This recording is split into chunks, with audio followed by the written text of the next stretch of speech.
de peur qu'à partir de moi, la parole des musulmans soit plus considérée parce que j'aurais manqué à ma parole. Je ne pouvais pas ne pas respecter ma parole et ne pas venir.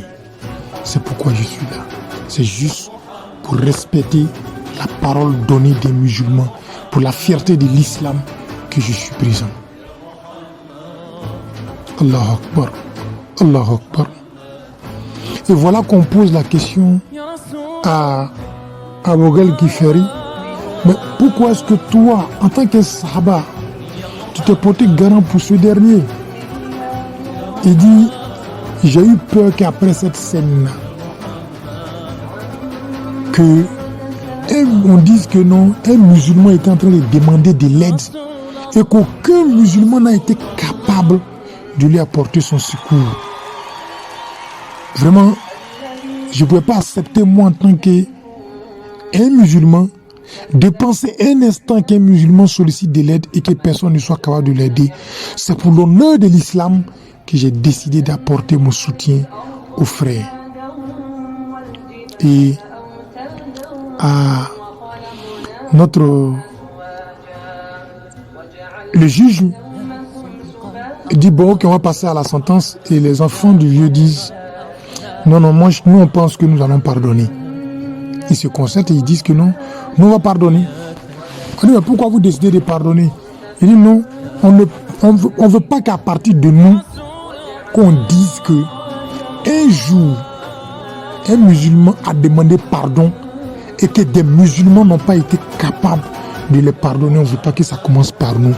Et donc on ne peut pas accepter que cette sentence-là lui soit appliquée. On le pardonne, que Dieu le pardonne, et on prie Allah subhanahu wa ta'ala que cet acte-là soit un pardon pour notre Père. Voilà l'esprit islamique. Voilà le musulman qui est soucieux de sa foi, de sa religion, de l'image du titre de musulman qui est sur lui. Voilà comment étaient les musulmans à l'origine. Mais je voulais qu'on se pose la question, chacun d'entre nous aujourd'hui, quel genre de musulmans sommes-nous?